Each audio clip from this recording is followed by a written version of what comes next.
Bien, en este video explicaré el ejercicio 23.40 del taller 5. Aquí nos dice que dos placas conductoras paralelas y grandes llevan cargas opuestas de igual magnitud y están separadas por una distancia de 2.20 centímetros. Aquí hacemos el diagrama. Entonces, primero nos dice, si la densidad superficial de carga, pues sigma, para cada placa tiene una magnitud de 47 nanocoulomb sobre metro cuadrado, ¿cuál es la magnitud del campo eléctrico en la región entre las placas? Bien, anteriormente habíamos calculado el campo eléctrico en una placa infinita. Aquí lo que hacemos es imaginar una superficie de Gauss cilíndrica y aquí después, para hallar el flujo total, lo que tenemos es la sumatoria del flujo en cada lado del cilindro. Pero ¿qué pasa? Que en el lateral del cilindro se forma un ángulo de 90 grados respecto a la dirección que tiene el campo eléctrico. Pues esta, como es una placa infinita, la dirección va paralela hacia arriba y hacia abajo. Entonces nos queda que dos veces la integral del producto punto entre el campo eléctrico y el diferencial de área es la carga encerrada sobre epsilon 0, por definición. Aquí resolvemos el producto punto y sacamos a E, el campo eléctrico, de la integral. Pues en cualquier plano paralelo que nos imaginemos, el campo eléctrico va a ser constante. Entonces este se comporta como una constante, por lo tanto puede salir de la integral. Resolvemos la integral del diferencial de área y nos queda que el campo eléctrico es igual a sigma sobre 2 epsilon 0. Esto es el campo eléctrico para una placa. ¿Qué pasa? Que tenemos dos placas.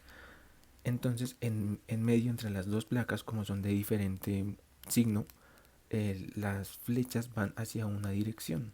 Las dos van hacia una dirección. ¿Esto qué significa? Que el campo eléctrico dentro de las dos placas es dos veces lo que acabamos de calcular.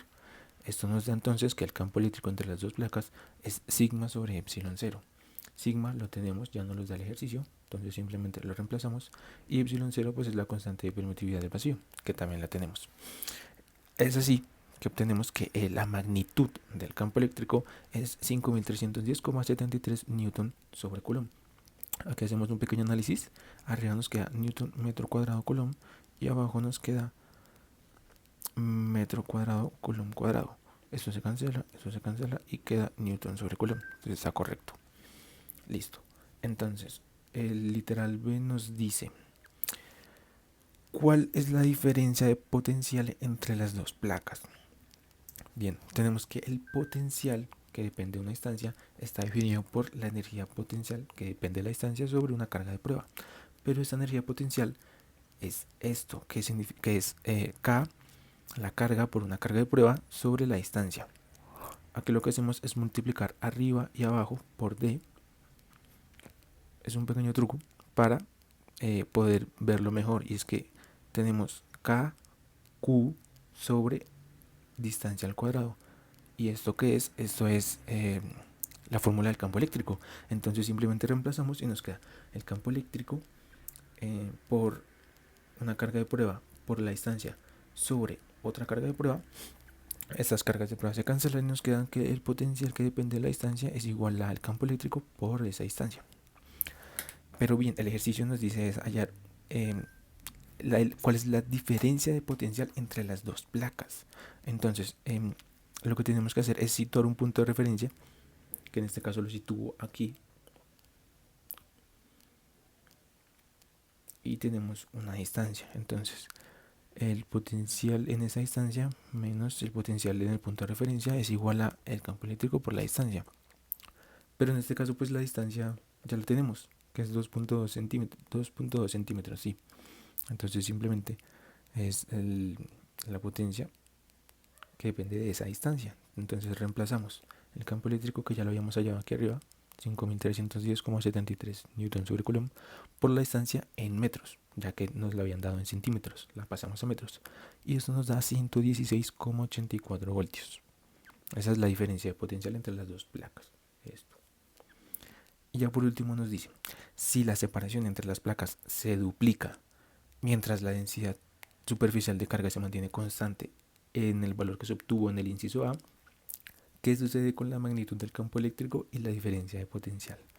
Bien, la magnitud del campo eléctrico a medida que se distancian las placas, no cambia, ya que como lo llamamos aquí, esta en ningún momento depende de la distancia, ya que como son placas infinitas, en cualquier plano paralelo a estas placas, el campo eléctrico va a ser el mismo, entonces este se comporta como una constante en este caso.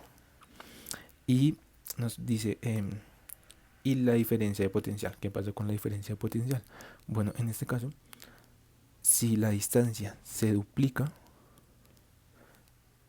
la diferencia de potencial también se duplica. Es exactamente el doble. Esto pasa ya que pues el campo eléctrico, como es constante, no afecta, en este caso es más como lineal. Entonces si se duplica la distancia entre las placas, la diferencia potencial también se duplica a la misma razón de cambio.